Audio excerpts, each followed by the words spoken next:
Listen, I'm trying to figure out what is the beef that people have with Kevin Samuels. I was watching briefly a podcast last night with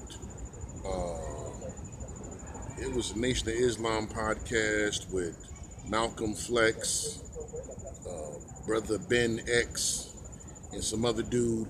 I didn't want to tune in too much for it because in my head, if you dudes are doing a podcast, time limit that sucker to 2 hours, please.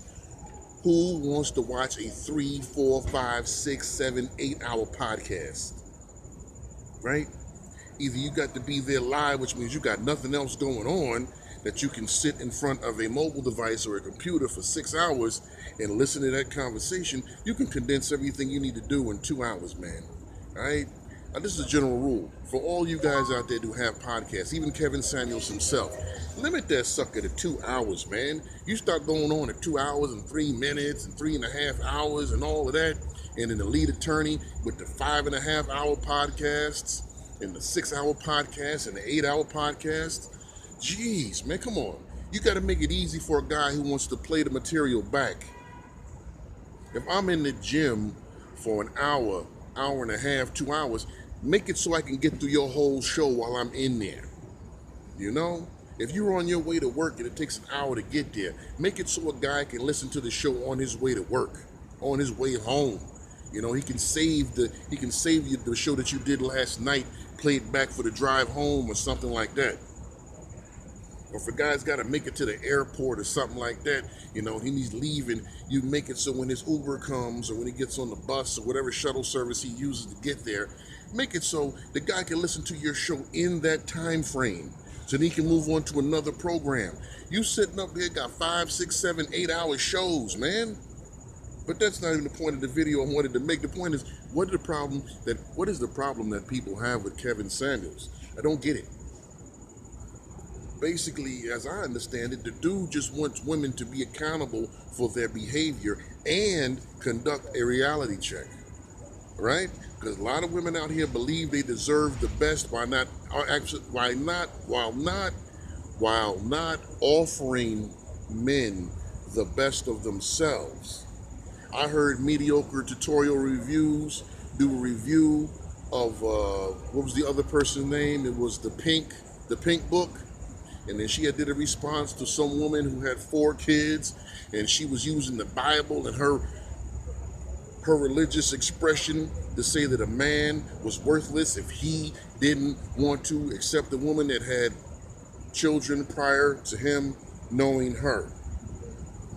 What she was making it sound like was that the man's job was to sacrifice himself to dig down into the dig into the swamp of family relations and commitment and muck and whatever else that exists out there. His job is to sacrifice of himself to reach down and drag everybody up by his efforts, by his gains and his goals. But, you know, that's just a hard sell, man. It's a hard sell to get a man to want to do something if he doesn't benefit from it. So my thing with Kevin Samuels is, I'm understanding the guy just wants women to be, he wants them to be cognizant of the environment that they're living around in here. And you can't just keep making all of these crazy bad decisions and think that none of this stuff is affecting your value to a man in the marriage lane. As an employee, I don't know. But as a lifelong companion and as the other anchor of the life and the family that he wants to build and he dreams of himself having, you're just coming up short. You'd have had this man's kids, and it doesn't really even matter if you had all your children with one man or you had them with several men. If you had them with several men, you look incredibly unqualified for that man that's willing to do that. If you had them with the same man, it's not that bad. It's just that we want to find out why did the relationship fall apart, because you might want to have to go back to that guy because, you coming out here with some major weight, Your family that you created before you met this new guy who's supposed to be perfect is major weight. And it's got to be his responsibility if he wants to deal with that. If he doesn't want to deal with that, you can't blame him. If he does want to deal with that, you gotta hold that with some skepticism, because in my head and in the heads of most men, you know, he wouldn't really be considering you for the real position of wife. He might just consider you for, you know, when times is tough, I give you a call, you come over, give me some ass, I'll throw you some money. I don't know how you're supposed to say it on YouTube because there's so many words that they use to demonetize it. But I don't have that many subscribers anyway, so who gives a fuck? I say what I want till then, and then I'll be out here politically correct, like, right? So, I'm just saying, I like Kevin Samuels. I don't agree with everything the dude says, all right? Because some of that stuff, I'll just tell you straight out, I think some of that stuff is too materialistic and too consumerist. It's too consumer-based. You know, if a man's going to reach over the top and become his best self, he's doing it for himself.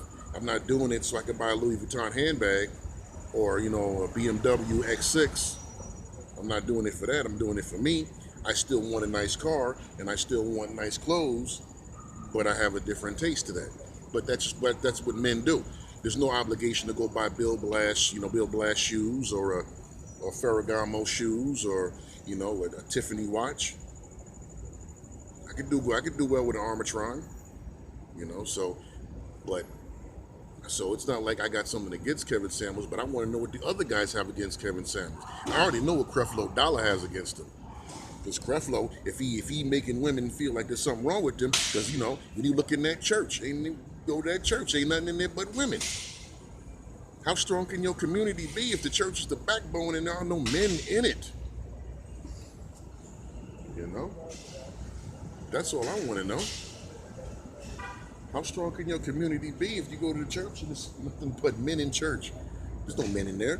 There's old men, which means they go on there just for, you know, it's something to do for a Sunday or during the week.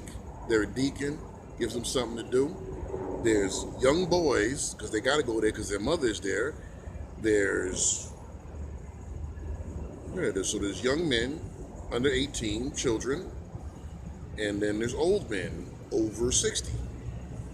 So where's I won't even say 20, because if at 20, you still going because, you know, your mother made friends and so you're still keeping up with them people. Let's say 30. All right, where's the 30 to 60-year-old men who aren't gay in the church? The message in the church doesn't appeal to them, so they don't go. Doesn't matter what church it is. I mean, right there, that's the Episcopal Church. This is the Quaker Church. It's the Catholic Church. Over there is another Catholic church. Oh, it's another Catholic church on the other side of the street. Men don't go to church. Now, people concentrate on the black community. He says that, he'll say that because when he says the black community, no one's going to criticize because they see your community and know that your community is all fucked up. But the reason why your community is all fucked up,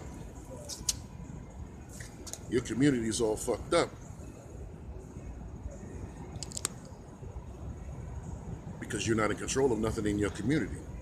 That's why your community is fucked up.